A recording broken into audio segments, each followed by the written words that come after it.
Nous ouvrons à présent la masterclass de Mathilde Monnier, danseuse, chorégraphe, directrice du Centre national de la danse.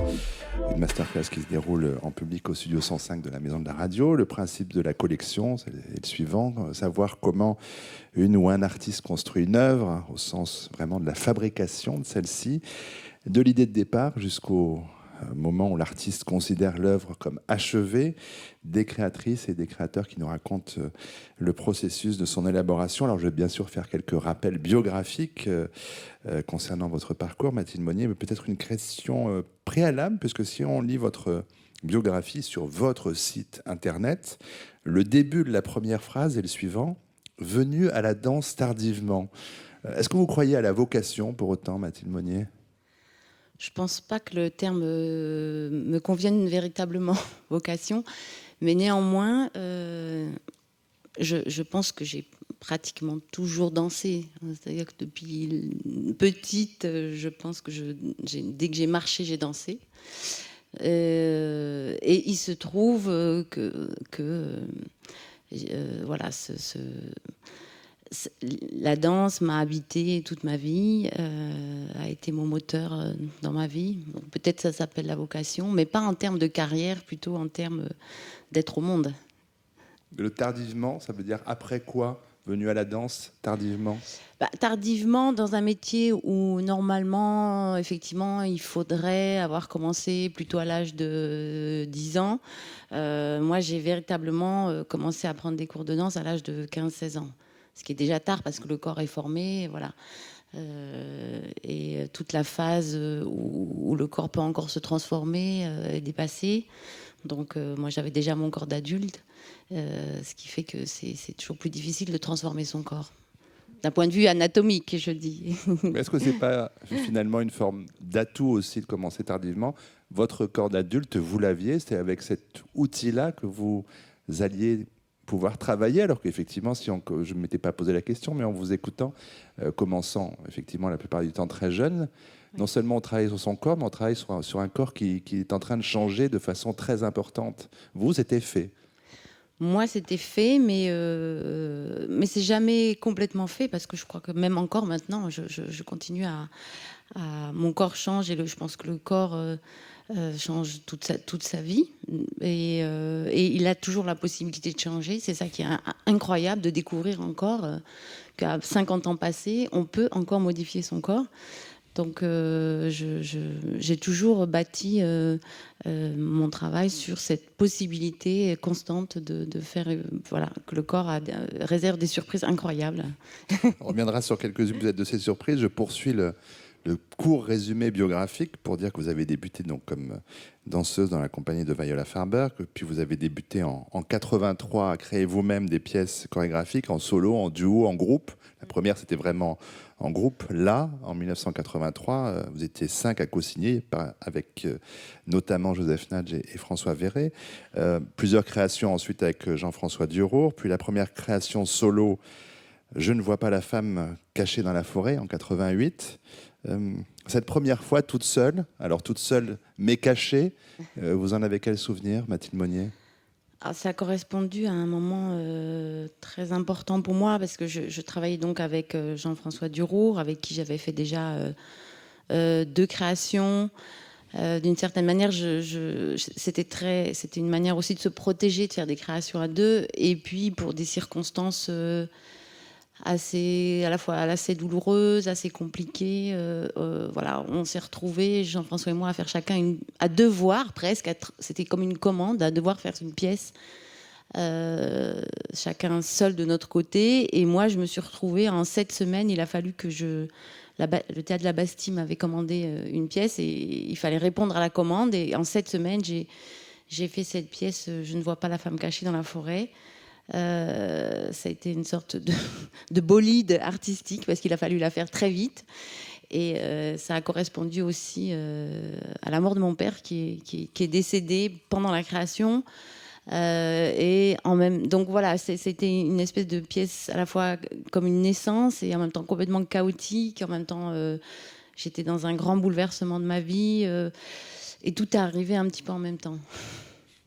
On reviendra peut-être là-dessus. Résumé, là encore très court, à propos de collaboration, cette pièce, sauf erreur, c'est la première dont Annie Toletter signe la scénographie. Et on verra à quel point elle en a signé de très très nombreuses autres depuis. Et puis collaboration, on y reviendra aussi. Vous avez co-signé des pièces avec des artistes d'horizons très divers, de Louis Clavis à Dominique Figarella, Christine Angot, Philippe Catherine, Larry Beau, Einar Goebbels. On y reviendra, et dire aussi que vous avez dirigé le centre chorégraphique, alors qu'il n'était peut-être pas national au début, mais qu'il est devenu de Montpellier, Languedoc-Roussillon, de 1994 à 2014. Et 2014, date de votre prise de fonction à la direction du Centre national de la danse. On reparlera de cette fonction de direction également, mais ça c'est la présentation très sommaire. Avant d'entrer maintenant dans le détail de votre processus de création, Mathilde Monnier, peut-être revenir à la question de la vocation. Pourquoi, qu'est-ce qui vous a fait choisir une forme d'art plutôt qu'une autre? Pourquoi la danse? Pourquoi pas la peinture, la musique, l'écriture? Alors, j'aurais aimé faire de la musique, en fait. Je crois que sur le fond, si j'avais pu, j'aurais souhaité être pianiste. Et il se trouve que voilà, le hasard de la vie a fait que quand j'étais enfant, j'habitais puisque j'habitais au Maroc, dans une toute petite ville. Il n'y avait bien sûr aucune activité artistique, tout ça n'existait pas. Il n'y avait ni cours de piano, ni cours de danse. Donc quand je suis revenue en France, j'étais déjà une adolescente.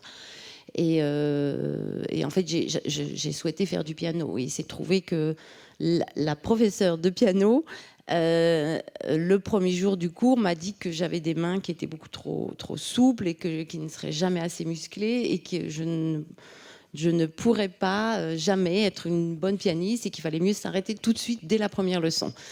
Et je dois dire que ça a été toujours un grand regret dans ma vie.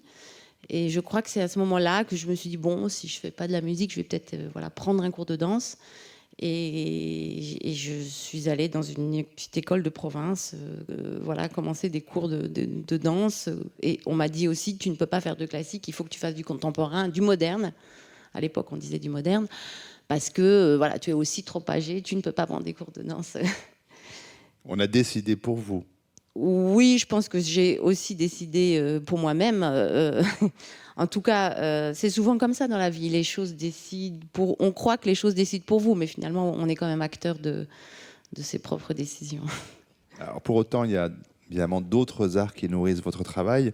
C'est évident pour les collaborations dont on va parler, mais au-delà de ces travaux co-signés, quelle place a le cinéma, les arts plastiques, la littérature? Alors, surtout, je crois que la place de la littérature est la place la plus importante. Parce que je lis toujours un peu tout. J'ai une culture très éclectique et je crois que c'est une grande nécessité dans ma vie d'être accompagnée par la littérature. Et ça a beaucoup occupé mon travail, ça l'occupe d'une manière récurrente. Le cinéma, peut-être un peu moins. Le cinéma et les arts plastiques, c'est quelque chose que j'ai découvert beaucoup plus tardivement. Par contre, c'est vrai que ce serait plutôt la littérature et la musique qui m'enchantent. Il y a plusieurs livres sur votre table de chevet, toujours? Il y a toujours plusieurs livres, oui, très différents, que je lis d'une manière concomitante, suivant les envies, le temps que j'ai. Mais ça crée aussi du montage dans votre esprit? De passer d'un roman à un essai philosophique, à de la poésie? Oui, bien sûr, ça crée du montage. Après, j'essaye aussi j'aime bien, par exemple, lire tout un auteur, rentrer dans l'œuvre d'un auteur du début à la fin. Ça, c'est toujours un voyage incroyable qui m'enrichit beaucoup et comme une sorte de rétrospective. Et ça, peut-être c'est ça aussi qui me permet de mieux comprendre en fait comment les autres travaillent aussi. Lire un auteur du début à la fin, c'est très important. Et les écrits sur la danse, ça vous intéresse? Moyennement. J'avoue que j'ai plus de mal à lire. Je trouve ça toujours un peu ennuyeux. Je ne devrais pas dire ça en tant que directrice du Centre national de la danse. Parce que nous avons... Qui édite de formidables livres. Oui, qui édite de formidables livres. Après, j'aime beaucoup, par exemple, le journal de Valeska Gert, le journal de Leginski. J'aime beaucoup les journaux parce que c'est la parole de l'artiste en premier. Mais alors les ouvrages plus techniques, c'est un peu plus laborieux, cette espèce de description du mouvement. Et en même temps, c'est nécessaire. Je pense que c'est très important qu'il y ait des ouvrages sur la danse. Et là, on a sorti un très très bel ouvrage de Noé Soulier, qui est ce jeune chorégraphe, qui, pour le coup, que j'ai beaucoup aimé et que j'ai lu avec grand plaisir.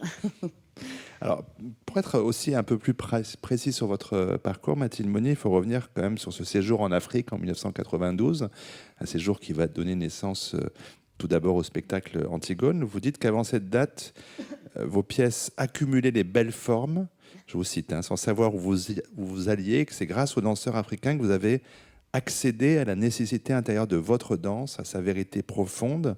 Est-ce que c'est à partir de cette expérience concrète, finalement, de découverte d'un pays, d'artistes de ces pays, que vous êtes venu à une forme de danse abstraite?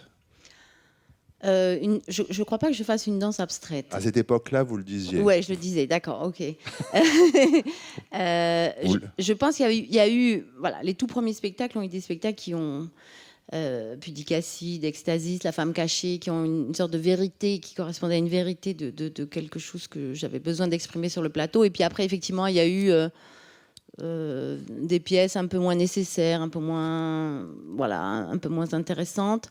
Et effectivement, il y a une sorte de passage à vide et je me suis dit qu'il fallait que j'aille me ressourcer, voyager. Et voilà, la danse africaine a commencé. J'ai commencé à m'intéresser à cette danse-là, à cette technique. Et j'ai fait un premier voyage donc, au Burkina Faso et au Mali pour aller juste regarder. En fait, c'est des pays où il y a un foisonnement de danse. Il y a plus de 70 ethnies, par exemple, au Burkina Faso, et il y a autant peut-être, minimum autant de danse, mais sans doute, peut-être beaucoup plus que ça. Et voilà, j'ai fait ce voyage un peu une forme de tourisme de la danse, et je suis allée dans les villages, je suis allée voir des danses. Ce que j'avais fait aussi quand j'étais à Bali. Quelques années avant, j'étais aussi allée à Bali, et ça a été un voyage très très important pour moi. J'ai reçu la bourse de la Villa Médicis et j'étais allée à Bali aussi pour aller voir des maîtres qui forment des jeunes enfants des jeunes enfants en danse balinaise.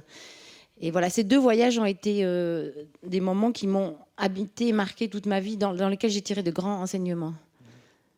Qui se traduisent comment concrètement? Parce que de ce tourisme de la danse à quelque chose une forme de renaissance dans votre création, une nouvelle impulsion de votre écriture. Il y a quand même c'est là qu'on aimerait être dans votre tête, Mathilde Monnier, pour savoir comment ça se traduit concrètement dans le travail. Alors, je pourrais donner un exemple très très précis à Bali.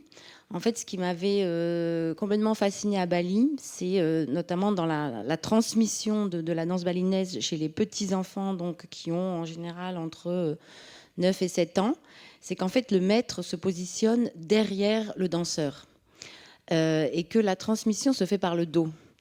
Donc, en fait, le maître tient le jeune enfant par les coudes, puisqu'en fait, les bras sont très levés à hauteur des épaules.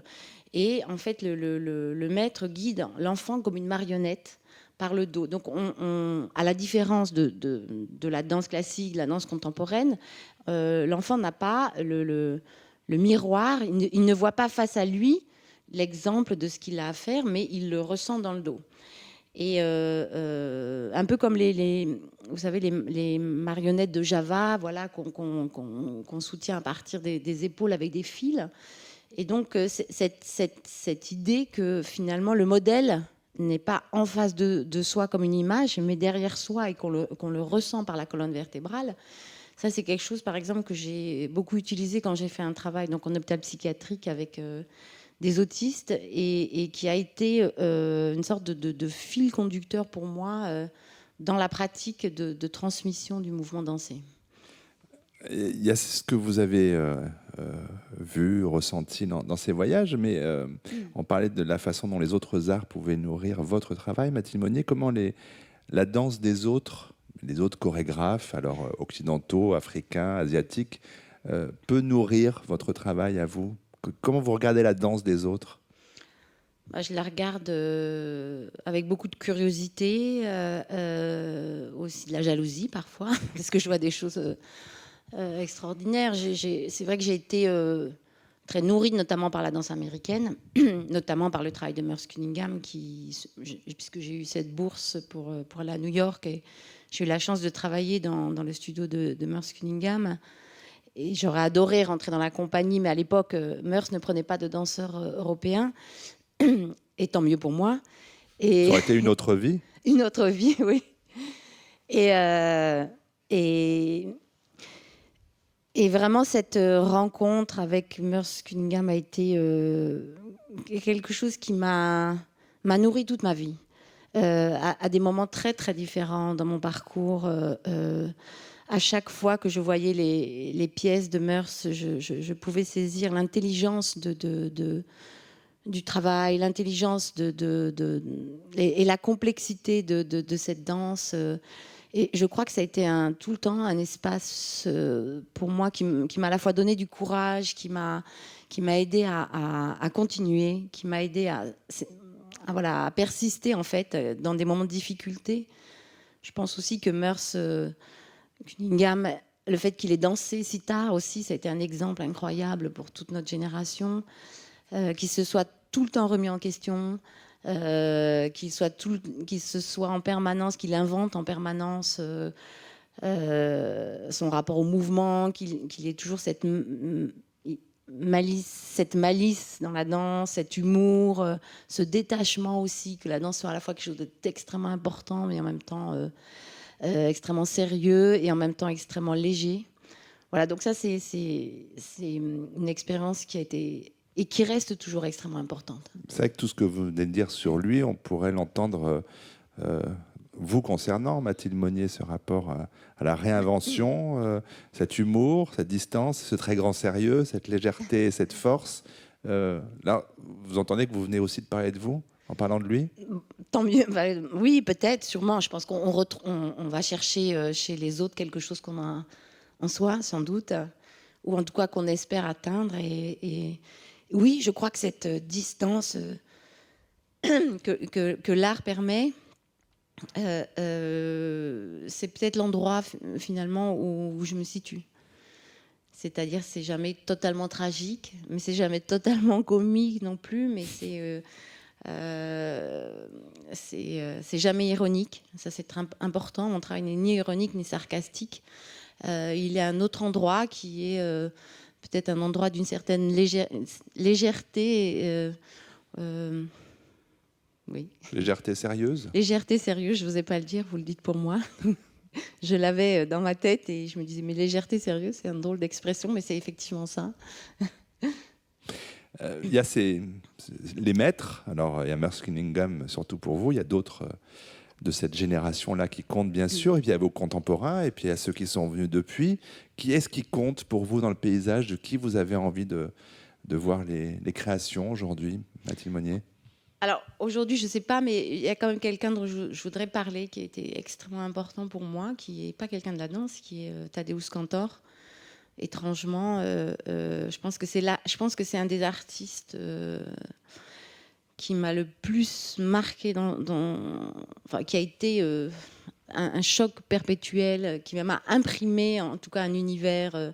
Parce que justement, chez Tadeusz Kantor, c'est à la fois la vie, la mort, la naissance, le recommencement, les âges de la vie, le défilé des âges de la vie. Il y a une espèce d'essentialité de la vie et de ce manège qui tourne en permanence. Et ça, Tadeusz Kantor m'a habité et m'habite toujours dans chacune de mes pièces. C'est vrai que c'est quelque chose dont je ne parle pas tellement, parce que c'est pas du tout quelqu'un qui vient bien sûr du monde de la danse. En même temps, il y a toujours de la chorégraphie dans toutes ses œuvres. Et j'avais fait ce stage, le fameux stage à Charleville-Mézières avec lui. Il y a eu un stage en France avec Tadeusz Kantor et j'en faisais partie. Je me suis battue comme une folle pour être dans ce stage. J'ai écrit à tout le monde, je voulais absolument y être. Et il se trouve que quand même, j'ai quitté le stage au bout d'une semaine. Parce que je me suis dit que si je restais dans ce stage toute ma vie, je ne ferais que du Tadeusz Kantor. C'était tellement puissant, l'impact, la puissance de Tadeusz, de ses mots, de l'univers de travail, du temps de répétition, qu'il a fallu que je m'enfuis de ce stage pour finalement échapper à la prise, à la puissance, à la force de ce travail sur lequel je pense j'aurais fait, voilà, je serais restée complètement scotchée toute ma vie. Mais dans cette semaine, il reste quoi qui vous nourrit aujourd'hui? Il reste beaucoup de choses. Je pense notamment le travail que fait Tadeusz sur la question de la répétition. Du coup, pas au sens américain du système répétitif dans la danse répétitive américaine, mais au sens où du recommencement. Chez Tadeusz Kantor, en fait, le spectacle est un éternel recommencement, tout revient à zéro, et cette boucle de la vie qui, sans cesse, comme si la notion même de temps n'existait pas, était quelque chose de complet. Enfin, comme si la notion même de spectacle était quelque chose d'intemporel, donc pas marqué dans une actualité, mais que finalement les spectacles de Kantor, je pense qu'on pourrait les voir à n'importe quelle époque, ils seraient toujours contemporains. Et puis la puissance aussi des acteurs. Le fait aussi que les acteurs de Kantor sont des gens. Ce sont bien sûr des professionnels, mais ce sont des gens qui ont cette marque de la vie, puisqu'il y a des personnes de tout âge dans les spectacles de Kantor. Ce sont des personnages. Et puis la place de Tadeusz Kantor, qui est toujours à la limite entre la scène et la salle. Voilà, cette place-là, c'est cette place que je cherche toujours en permanence, qui est cette place du quatrième mur. En fait, il est ce quatrième mur et c'est lui qui fait cette passation. Alors pour poursuivre cette masterclass de Mathilde Monnier sur France Culture, une question qu'on pose évidemment à tous les artistes qui se succèdent dans cette émission, c'est comment vient l'idée de départ d'une nouvelle œuvre, une nouvelle création? Est-ce que justement c'est une idée? Est-ce que c'est une image? Est-ce que c'est un sujet? Est-ce que c'est une réaction à l'œuvre précédente? Est-ce que vous savez, vous, d'où ça vient, la naissance d'une nouvelle pièce chorégraphique? C'est toujours très, très difficile de répondre à cette question, parce que d'abord, c'est pas toujours pareil. Ça, c'est important. Est-ce que c'est toujours différent? C'est pas toujours différent. En fait, c'est une question que je me pose régulièrement. Et je crois que c'est parfois c'est parfois d'arriver à saisir quelque chose. Donc, ça peut être une idée, rarement une image, parfois un mouvement, qui d'un coup correspond à une nécessité intérieure. Et ce qu'il faut arriver à déceler, c'est cette nécessité intérieure. C'est-à-dire avoir une sorte de sincérité avec soi-même pour se dire finalement, cette idée, ce projet, ce point de départ, c'est exactement cette chose que je dois résoudre aujourd'hui, et c'est d'une nécessité vitale. C'est-à-dire qu'il n'y a rien d'autre chose que je dois faire dans ma vie que cette chose-là, aujourd'hui. Et quelquefois, c'est très difficile à déceler. Et parce qu'il faut pouvoir comprendre que cette problématique, cette idée, elle est la plus importante pour vous, et que parfois on ne la voit pas parce qu'il y a plein de filtres avant qu'il faut enlever, qu'il faut dégager. Donc c'est une chose très très très personnelle, et je crois qu'il faut apprendre à découvrir ça en soi et le laisser parler. Et est-ce que des fois on se trompe parce qu'on avait oublié d'enlever encore un filtre et qu'on part sur une mauvaise piste, ou est-ce que des fois c'est bien la bonne question, mais c'est pas le moment pour l'affronter? Moi, je me suis souvent trompée, et ça, je m'en suis rendu compte, et ça, c'est terrible, parce que voilà, quand on part sur un projet et qu'on se rend compte que finalement, ça correspond à quelque chose qui est assez artificiel, ou qui est pas exactement à l'endroit c'est difficile de donner les mots exacts, mais et ça c'est terrible, parce qu'alors on part sur une fausse piste. Par contre, quand il y a une sorte de coïncidence, parce que c'est une histoire de coïncidence en soi-même, il y a là, les choses se déroulent d'une manière beaucoup plus facile et fluide.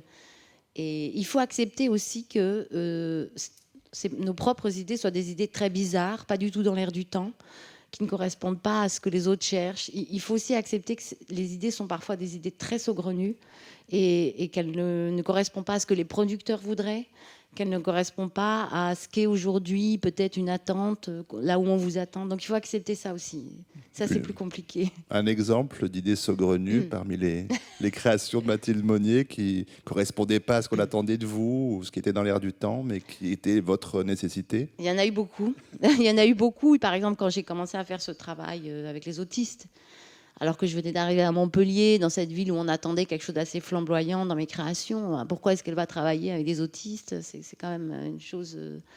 voilà, sur cette question du langage non-verbal. Après, il y a eu aussi la pièce Déroute, où j'ai commencé à travailler sur l'œuvre de Büchner. Pourquoi est-ce qu'une artiste chorégraphique travaille sur Büchner, sur la marche? Alors, c'est vrai que la postmoderne danse avait déjà déjà travaillé sur la thématique de la marche, mais pourquoi y revenir? Donc c'est vrai que quand j'ai commencé à parler du projet, les gens m'ont regardé en disant mais c'est trop sec, c'est pas très intéressant, la marche c'est pas la danse. Voilà. Et là il faut se battre, il faut défendre, il faut tenir. Une fois qu'on a l'idée, alors je pense que ce sera évidemment plus simple de s'appuyer à chaque fois peut-être sur des pièces précises, Mathilde Monnier, mais quand on a l'idée, comment est-ce qu'on trouve la forme? Quand même, évidemment, la question est d'importance, et surtout dans l'art chorégraphique. Ouais. Et peut-être incidemment, au sens où c'est lié, j'évoquais tout à l'heure au début de la masterclass le nom d'Annie Toletter, scénographe. Alors, je n'ai pas réussi à compter le nombre de collaborations, mais elles sont très nombreuses. À quel moment est-ce qu'elle intervient dans le travail? Parce que l'espace de jeu, l'espace de danse, voilà, c'est très lié avec la première question que je posais, celle de comment on trouve la forme à partir d'une idée. Alors la chance de la danse, c'est la pratique. C'est-à-dire, c'est effectivement d'être tous les jours dans un studio, de pratiquer et de remettre la pratique au travail et de recommencer et de refaire. Donc là-dessus, c'est une espèce de stabilité. La pratique, c'est une stabilité. C'est vraiment un endroit sur lequel on peut s'appuyer. Peut-être qu'il y a des jours où il ne se passe pas grand-chose. On danse, on cherche, on a quelques idées de mouvements on essaie de correspondre avec l'idée par exemple, si je parle de la marche, pour donner un exemple très précis, alors je me mets à marcher dans le studio, puis alors je me marche dans le studio 1 heure ou 2, et voilà, et c'est juste cette question de le faire, il faut le faire, comme disait Merce Cunningham.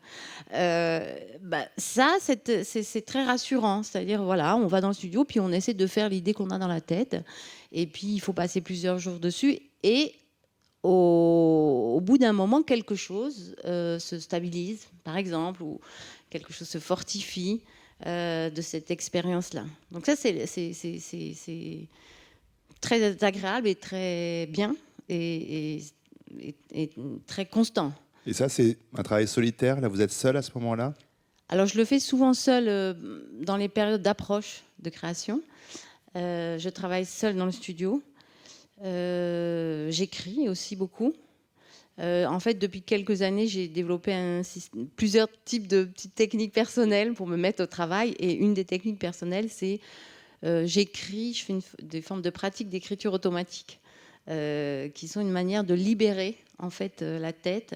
Alors, je fais vraiment de l'écriture automatique pendant 1 heure. J'écris comme ça, un peu tout ce qui me vient dans la tête.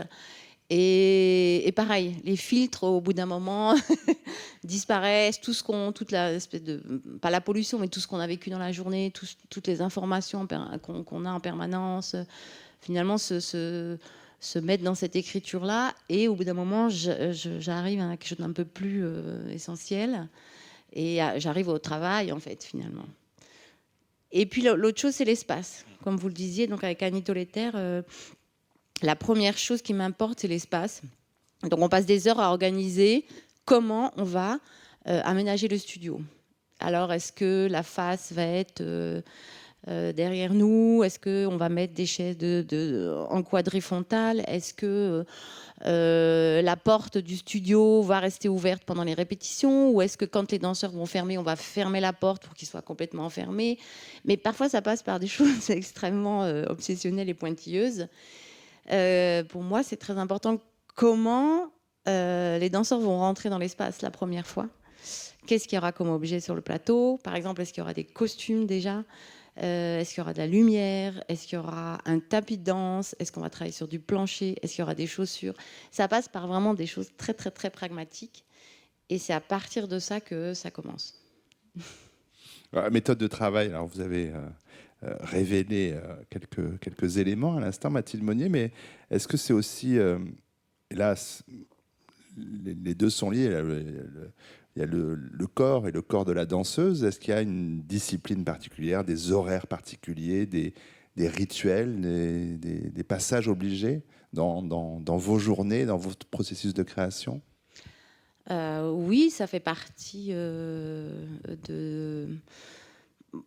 aussi de quelque chose qui est très sécurisant, c'est que même quand on n'a pas d'idée, même quand on a mal, eh ben, c'est d'être dans un studio le matin pendant 1 heure ou 2, parfois seul, parfois avec les danseurs, parfois avec Annie. Et puis de se dire que cet espace-là, c'est quand même étrange avec la danse parce qu'on est un peu dans une boîte noire fermée, hors du monde. Hein. Voilà, je pense comme l'écrivain aussi face à sa page blanche, mais il y a quelque chose d'assez, je sais pas comment on dit, un peu qui est réconfortant de se retrouver dans un espace qui n'est pas marqué par la vie. Voilà, où il n'y a aucune marque voilà, tout est noir, il n'y a pas d'indice d'autre chose. Moi, j'aime pas travailler avec trop de documents autour de moi. Il faut que l'espace soit un peu neutre et vierge. Pas de fenêtres non plus? Il y a des fenêtres pour voir, dehors, oui. Ça pollue pas, ça perturbe pas, les non? fenêtres. Non, mais d'être en fait, c'est un peu cette notion d'enfermement qui est hyper intéressante. Enfermé dehors, quand même. Enfermé dehors, voilà. Enfermé dehors, enfermé voilà, avec son corps aussi. Oui. Et donc la structure de la journée, elle est très précise, elle est très importante parce qu'il y a des moments où on est fatigué. Et donc tout ça est extrêmement calibré. Penser dans la journée les moments où on va avoir plus d'énergie, les moments où au contraire il faut se reposer. Et ça fait aussi... C'est très important, ça fait partie du travail et du rythme des répétitions, c'est-à-dire savoir gérer ce temps-là pour les danseurs, pour moi, pour le groupe. Et votre corps, vous disiez, c'est étonnant à quel point il peut changer tout au long de la vie, comment on peut le changer, comment aussi il peut vouloir changer par lui-même.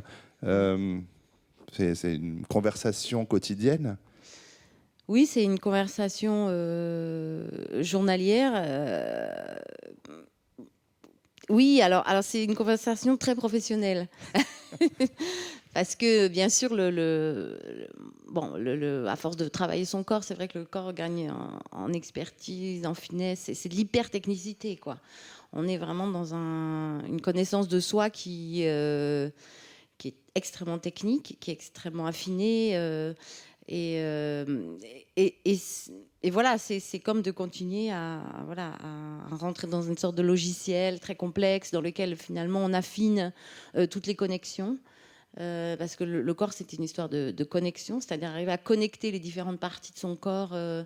Ça, c'est la chose sans doute la plus importante d'un point de vue technique, c'est finalement comment, en fait, entre le pied qui est un peu plus éloigné de mon cerveau, comment est-ce que je vais arriver à connecter toutes ces parties entre elles et à les rassembler.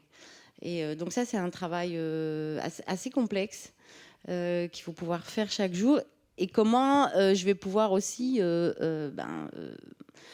donner des indications très très précises à mon corps et lui faire faire aussi ce que je souhaite lui faire faire. Et c'est très très compliqué parce qu'en général, c'est lui qui me donne des indications précises et c'est lui qui me donne un peu la météo peut-être quotidienne. Mais votre propre corps, Mathilde Monnier, est-ce qu'il vous semble toujours aussi intéressant? Parce qu'effectivement, il y a le changement du temps. On peut se dire, voilà, c'est plus difficile, on perd des fonctions. Mais c'est peut-être d'autant plus riche, justement, que le corps change tout le temps et que Du coup, il nous amène à penser peut-être d'autres mouvements. Est-ce que c'est comme ça que vous le vivez, vous? Alors moi, je trouve que je suis beaucoup plus en forme qu'avant et que mon corps est beaucoup plus performant qu'avant, en fait. Je crois aussi que parce que c'est pas seulement une question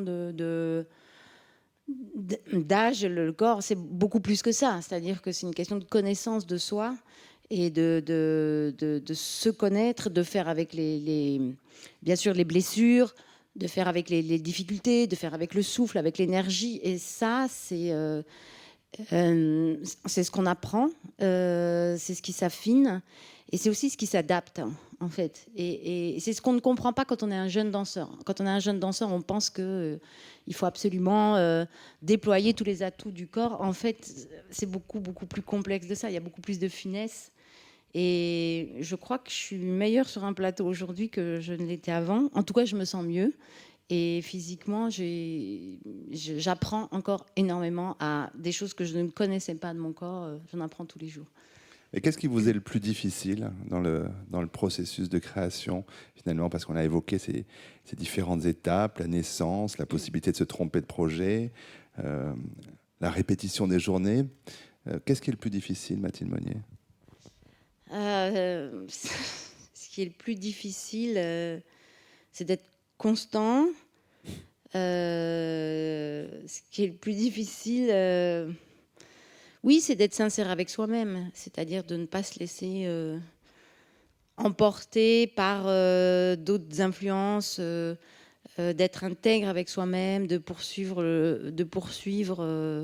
ses propres obsessions. C'est ça, il faut tenir ses propres obsessions et de maintenir ce cap-là. Voilà, de ne pas se laisser prendre par ce qu'on peut voir chez les autres, même si on est extrêmement admiratif de ce qu'on peut voir chez d'autres chorégraphes. Mais voilà, c'est d'arriver à tenir cette ligne-là. Ça, c'est difficile.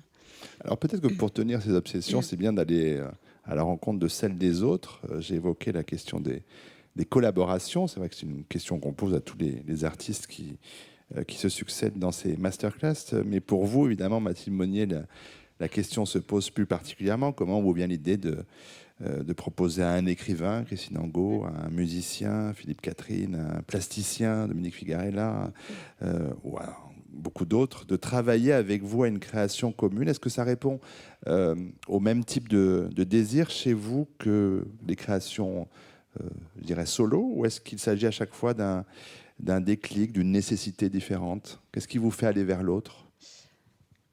J'ai toujours été vers l'autre. D'abord, c'est une constance, puisque la première création que j'ai faite, c'était une création en collaboration.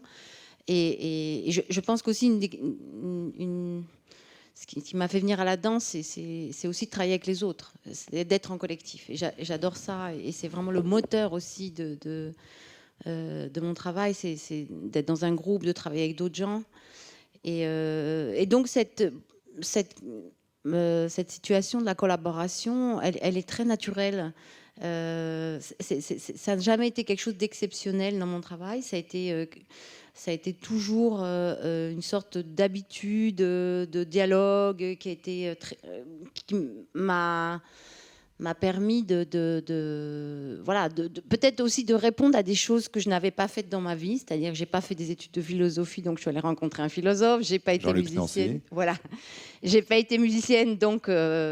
Sclavis, Heiner Goebbels, Philippe Catherine. Voilà. Des genres très différents aussi, on le voit, la palette est large. Et donc ça répond à des manques, en fait. J'ai comblé ces manques-là. Et c'est vrai que apparemment, ça semble surprenant de travailler à deux, mais pour moi, je n'ai aucun souci sur le fait de co-signer des œuvres à deux. Et donc aussi, je crois qu'il y a des gens qui ont repéré que j'aimais travailler avec d'autres. Et donc, en fait, à partir du moment où ça a commencé comme ça, c'est plutôt, par exemple, des artistes qui sont venus vers moi. Par exemple, Philippe Catherine, c'est lui qui est venu en me disant, Mathilde, c'est un peu la spécialiste des collaborations, donc je vais aller la voir parce que je pense qu'elle sait faire ça et puis que voilà, elle va bien le gérer. Et je crois que ça avait été repéré par certains artistes qui se disent, c'est pas si fréquent finalement d'aimer co-signer, par exemple. Et moi, je n'ai pas cette cette volonté de vouloir être la seule auteure de mes pièces, comme quelque chose qui serait, voilà, cette notion d'auteur qui est toujours un petit peu en supériorité, qui est la personne qui pense dans son coin quelque chose d'absolument mystérieux, de dominant. Non, je pense que la création, c'est une affaire beaucoup plus concrète, beaucoup plus sale, qui se partage, qui est beaucoup plus complexe, beaucoup plus chaotique, qui s'échange, qui se fait dans la difficulté. Voilà. Donc, j'aime beaucoup tout ce maelstrom qui arrive toujours dans une rencontre où finalement il y a du conflit, il y a de la tension, il y a des écarts. Et c'est là où, effectivement, pour moi, ça devient intéressant. Et dans un article, dans une interview que vous donniez au moment, je crois, de votre entrée en fonction à Pantin, au CND, vous parlez de la danse comme de la puissance invitante. Parce que ça veut dire que dans ces collaborations, c'est quand même toujours la danse qui a le pouvoir, puissance, pouvoir. Non, je crois pas que la danse a le pouvoir. Elle a la flexibilité, d'accueillir l'autre, parce que justement, la danse, la danse contemporaine, c'est beaucoup remis en question. Elle a beaucoup de souplesse. Il y a des espaces, il y a des trous dans la danse. Il y a des endroits à combler. Donc, bien sûr, il y a des compagnonnages historiques, comme la danse et la musique, la danse et les arts plastiques, la danse et la peinture, toujours dans toute l'histoire de la danse. Mais c'est peut-être un des arts les plus perméables, voilà, qui est cette porosité et qui permet d'accueillir finalement un peu. Ça peut être aussi l'architecture, même des choses complètement incongrues dont on ne penserait jamais qu'il y a un espace pour ça dans la danse. À propos de travail et de votre travail, il y a ce très beau film de Claire Denis, Vers Mathilde, un film qui suit votre travail. Est-ce que vous avez appris des choses sur vous en voyant ce film de Claire Denis ? C'est très difficile d'abord de se voir à l'image. Et ce qui était extraordinaire dans ce film, c'est que Claire m'a donc filmé dans les répétitions, donc à des moments de travail très intimes, puisqu'en fait, je pense que sur le fond, il n'y a rien de plus intime que de filmer quelqu'un en train de travailler, en train d'élaborer, en train de penser. Je pense que se mettre à nu est beaucoup moins intime que d'avoir quelqu'un derrière son dos alors que vous êtes juste en train d'être dans un tâtonnement, dans des difficultés, dans des doutes incroyables. Donc Claire, elle a filmé ça, c'est ça qu'elle a montré. Et ça a été très, très fort pour moi, parfois dérangeant de me voir comme ça, parce que je me suis dit, oh là là, si le public voit à quel point c'est souffrant, finalement, une création, c'est difficile, c'est pas naturel. Mais en même temps, comme toujours chez Claire Denis, il y a cette lumière dans les plans. Je sais que Claire dit toujours que quand elle filme, il faut que ce soit le cadre de la caméra qui soit amoureux. Et Claire Denis a une manière de filmer amoureusement ce qu'elle voit. Et quand on est devant une caméra de Claire Denis et d'Agnès Godard, puisque c'était aussi elle qui était là, on se sent bien. Alors, il y a les collaborations dont nous venons de parler, mais est-ce que vous avez recours à ce qu'on appelle des regards extérieurs à un moment du travail? Est-ce que vous avez besoin aussi peut-être de partager vos réflexions sur le travail en cours? Alors, si oui, avec qui? Oui, alors ça dépend des moments, dans les répétitions, mais en tout cas j'aime beaucoup inviter des amis, des collaborateurs, des personnes en qui j'ai confiance pour faire des retours critiques. C'est toujours dangereux, il faut savoir écouter, prendre et ne pas prendre. Moi j'avoue que je suis assez perméable, j'écoute un peu tout, après je suis toujours très paniquée parce que je me dis ah mais oui il a absolument raison. Donc c'est hyper déstabilisant et je suis très influençable et j'ai un peu tendance à écouter tout le monde. Donc il faut absolument que j'arrive à sélectionner un peu les regards. Mais par exemple, il y a des gens, il y a une personne, par exemple, comme Stéphane Bouquet, quelqu'un que j'aime beaucoup, qui a été longtemps. Donc Stéphane Bouquet qui est écrivain, scénariste, poète, qui a aussi joué dans une de mes pièces. Stéphane est quelqu'un auquel je suis très attentive à ses retours, mais aussi mes producteurs. Voilà, donc c'est des moments un peu difficiles. Il faut faire un peu attention.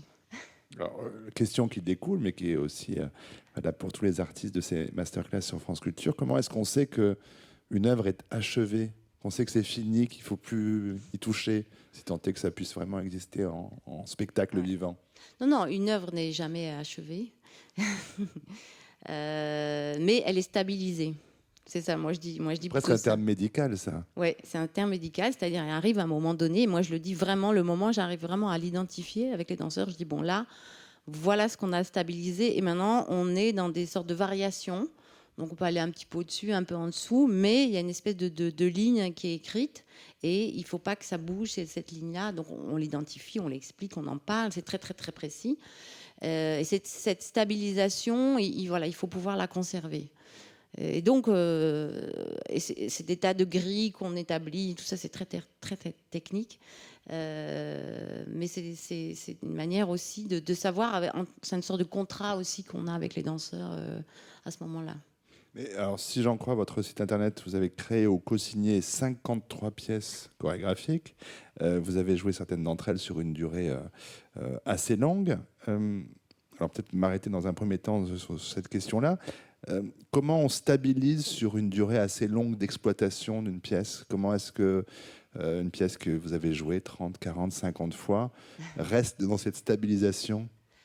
Alors, il n'y a pas de règle, mais c'est toujours à partir du moment où on joue la pièce face au public que commencent ces stabilisations, en général. Parce qu'en fait, bien sûr, il faut que le public soit là. C'est lui qui est le garant, le témoin voilà, de ce moment où la pièce s'arrête. Enfin, s'arrête au sens où voilà, elle est finie, mais elle est encore en germe, il y a encore des choses qui se passent. Et c'est au cours de ces tournées, avec aussi les retours des spectateurs, avec la façon dont ils l'ont accueilli, dans la façon dont ça s'est passé pendant le spectacle, qu'on commence à stabiliser la pièce. Il faut parfois 10, 15 spectacles avant d'arriver à trouver ça. Parce que moi, je suis très sensible à ce que me disent les spectateurs. Eux aussi vous influence beaucoup. Oui, oui. Après, il y a de tout, mais aussi, je pense que on ressent le public, on le sent physiquement. Moi, je le sens quand je suis sur le plateau, et c'est une expérience très très troublante. On sent une salle, on sent comment elle réagit. Alors bien sûr, pas au niveau individuel, mais je veux dire, on perçoit une sorte d'empathie avec lequel on travaille. Ça fait partie de notre métier, cette empathie. Elle nous nourrit. Et donc ça, c'est un élément extrêmement important. Alors, je poursuis sur ces 53 pièces, une petite cinquantaine signées seulement Mathilde Monnier. Il me semble que vous en avez très rarement reprises d'anciennes. Il y a des durées de vie qui sont assez longues, mais vous n'allez pas reprendre une pièce de 92, de 2004. L'idée de répertoire, ça vous est étranger? Ce qui vous intéresse, c'est de continuer à créer, et les pièces qui existent, qui sont en vie, en tournée, stabilisées, mais pas revenir en arrière? Non, j'aimerais beaucoup avoir un répertoire. Je pense que c'est quelque chose qui m'intéresserait. Maintenant, d'un point de vue pratique, c'est compliqué. D'abord parce que dans mes pièces, il y a des scénographies. Donc il faut pouvoir, par exemple, la pelouse dans Tempo 76, il faut de la pelouse, mais enfin ça se trouve encore aujourd'hui. Euh, mais après, il y a les danseurs, ça, il faut avoir une compagnie fixe. Mais sur le fond, je pense que j'aimerais beaucoup pouvoir avoir un répertoire. Et quand j'étais au centre chorégraphique à Montpellier, on tournait toujours 4-5 pièces en même temps. Donc il y avait des pièces qui avaient 5-6 ans, il y avait des pièces récentes, il y avait des pièces futures, en cours. Voilà, il y avait toujours voilà, plusieurs pièces chorégraphiques qui étaient proposées. Parce que pour rester à Montpellier, la question de la transmission, c'est que c'est une affaire complexe en danse. Il y a le travail donc assez exemplaire et rare des carnets Bagoué, qui ont donc, dès la disparition de Dominique Bagoué, entrepris de faire vivre son travail et son œuvre.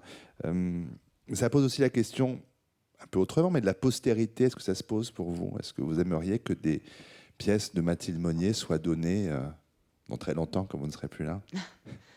En fait, je n'y ai jamais réfléchi. Je sais pas, je suis pas sûre que J'ai pas de réponse en fait à cette question. Mais des jeunes gens qui aujourd'hui, pour la première fois, un spectacle signé Pina Bausch, c'est important qu'ils puissent le voir, en sachant que les interprètes sont pour beaucoup les mêmes encore aujourd'hui. Oui, c'est ça la difficulté. Après, je pense que j'aimerais bien qu'il y ait des choses qui restent.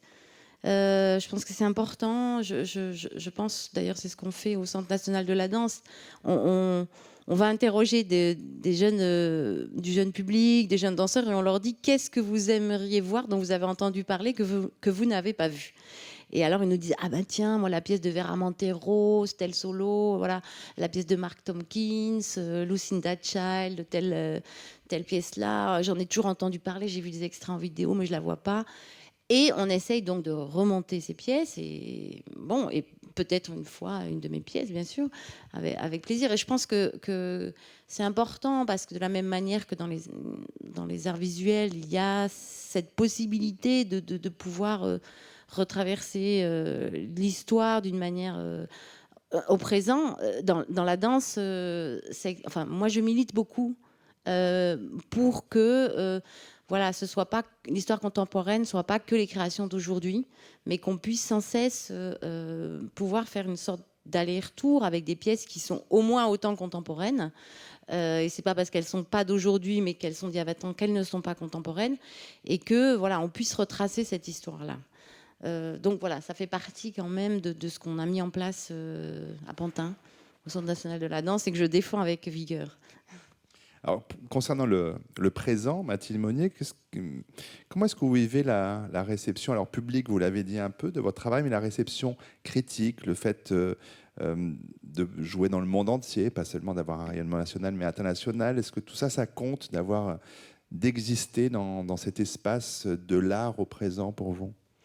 Oui, bien sûr, ça compte. Et puis, je crois qu'on construit aussi des fidélités avec des lieux à l'international. Je pense par exemple à Impulsdance à Vienne, mais aussi à des lieux à Berlin, aux États-Unis et au Portugal, par exemple, et de savoir qu'il y a effectivement des programmateurs, des structures, des lieux, un public qui vous suit. Bon, c'est très gratifiant, bien sûr, c'est très rassurant, très important, et voilà, et c'est souvent cette reconnaissance à l'international qui parfois est plus parce qu'elle est plus immédiate en fait. Elle est et souvent moi mon travail a été plus reconnu à l'international que immédiatement en France, mais je crois que c'est pour beaucoup d'artistes comme ça. Il y a la casquette de directrice, Mathilde Monnier, dont on n'a pas parlé, 20 ans à Montpellier, au Centre chorégraphique, devenu national, puis depuis 3 ans, au moment où nous enregistrons cette masterclass avec vous, au Centre national de la danse. Vous l'avez dit, mais c'est peut-être bien d'expliquer de quelle façon ça se concrétise. Il s'agit d'appréhender la direction d'une institution comme un geste artistique, mais concrètement, ça veut dire quoi ? Alors, concrètement, donc moi je suis directrice générale de cet établissement public, donc c'est une responsabilité importante parce que c'est vrai que le centre de la danse est un peu unique. Il a des missions qui sont des missions bien sûr de création, de patrimoine, mais surtout, je pense qu'il a surtout la responsabilité de défendre un certain nombre de valeurs, un certain nombre de priorités, de problématiques qui sont au cœur même de la danse aujourd'hui. Et je crois qu'il doit être aussi un espace fédérateur. C'est-à-dire, c'est ça aussi que j'essaie de construire aujourd'hui. C'est-à-dire, non pas le Centre national de la danse comme un modèle de ce qu'il faudrait faire et comme une espèce de lieu institutionnel, mais il est un lieu institutionnel, mais plutôt un espace qui rassemble la profession, qui rassemble le public et la profession, et qui permettent aussi aux artistes de se retrouver, d'échanger, parce que je pense qu'aujourd'hui, il manque beaucoup de ce type de lieux. Et les artistes, le premier, sont dans une mobilité qui s'est décuplée, c'est-à-dire Finalement, on reste dans les festivals, le temps dans les festivals est très très court, les gens ne se croisent pas, tout va beaucoup plus vite. Et un des paris qu'on s'est lancé au Centre national de la danse, c'est voilà, de créer un espace-temps où on peut voilà, prendre le temps de se parler, d'échanger des expériences, de voir des films ensemble, d'écouter des conférences, de montrer le travail les uns des autres. Et c'est essentiellement ça. Et c'est en ce sens-là où c'est un lieu physique, mais c'est un lieu aussi qui, voilà, un lieu de rassemblement. Mais ce travail de direction, il prend quoi et il donne quoi à la créatrice, à l'artiste que vous êtes, Mathilde Monnier? Alors, je ne sais pas ce qu'il me donne. Enfin, je commence à le savoir un peu maintenant. En fait, j'ai beaucoup appris. Parce qu'effectivement, il y a toute une part administrative, technique, que sont aussi les établissements publics et que la responsabilité de ce poste génère. Donc, c'était assez intéressant, en tant qu'artiste, de se coltiner ce type de tâches et de se dire qu'un artiste est aussi peut-être capable de faire ça avec un petit peu différemment que quelqu'un qui viendrait d'une école de Sciences Po.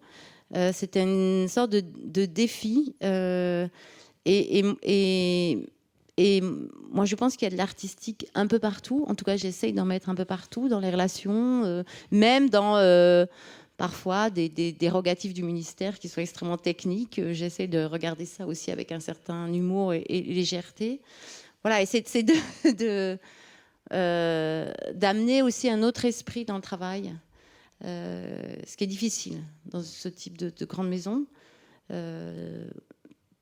Et puis d'incarner aussi d'incarner la maison, c'est-à-dire moi en tant qu'artiste, finalement mon travail, mais aussi mon expérience, voilà, donne une autre image de cette maison qui permet aussi aux autres artistes de venir. Donc ça, c'était aussi important. Ça, c'est pour le côté donne, mais prend, c'est quoi? C'est du temps, de l'énergie? Ça prend beaucoup de temps, oui. Mais ça donne de l'énergie aussi parce que on est très moteur, en fait. On peut faire les choses, on a la possibilité. Et ça, c'est quelque chose d'extraordinaire en France. Je pense que c'est quand même... Et j'y crois toujours, c'est que malgré tout, si on veut, dans l'institution, on peut encore faire des choses, on peut encore changer les choses. Si on ne se laisse pas complètement envahir par la lourdeur de l'administration et si on en a une certaine foi quand même, une certaine utopie, désir, il faut beaucoup, beaucoup de désir, on peut encore faire bouger les choses énormément. Et puis, comment on s'achemine vers la fin de cette masterclass de Mathilde Monnier sur France Culture. J'ai évoqué tout à l'heure les 50 et quelques créations depuis bientôt 35 ans. Est-ce que vous imaginez que la source puisse se tarir, que finalement, après une création, il n'y a pas nécessairement une autre création et que ce n'est pas d'ailleurs forcément problématique? Est-ce que ça pourrait s'arrêter? Non. On a toujours peur que ça s'arrête, mais je pense que ça se transforme plus que ça s'arrête. Parce que j'imagine bien que si un jour, je peux pas danser, je peux toujours faire danser les autres. C'est ça qui est bien dans ce métier. C'est qu'on n'est pas obligé de danser soi-même et que voilà, il y a d'autres techniques pour transmettre que de montrer le mouvement ou que de danser soi-même. Et puis j'imagine toujours que je pourrais écrire, que ce sera aussi une autre manière de créer. Ou de faire des tas d'autres choses différentes. Je pense que créer, c'est aussi initier des projets qui ne sont pas forcément des projets de création, inventer des manifestations. Voilà, donc le fait de créer se fait à plein de niveaux. Moi, je ne mets pas la création que dans une pièce chorégraphique. Je la mets à beaucoup d'endroits. Le CND, pour moi, est une vraie création aujourd'hui. C'est un lieu d'invention. Donc ça pourrait être aussi des choses comme ça pourrait être de continuer à faire d'autres pièces. Une vie après la danse, si on parle vraiment en termes de discipline, c'est possible, c'est autre chose que la danse. Oui, il y a une vie après la danse, mais la danse sera je pense, toujours là. Difficile de se projeter dans 20 ans, parce que bien sûr, les limites du corps, malgré tout, un jour me rattraperont peut-être, mais je pense très tard.